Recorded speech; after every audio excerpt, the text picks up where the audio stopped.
GFCI outlet not working. Let's replace it.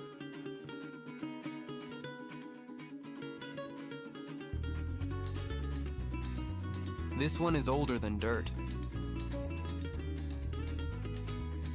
First, check voltage 120V, perfect. New weather resistant GFCI outlet.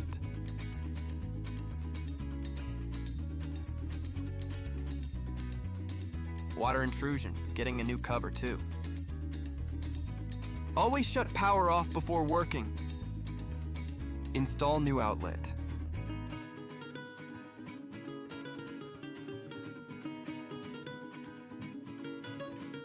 New cover.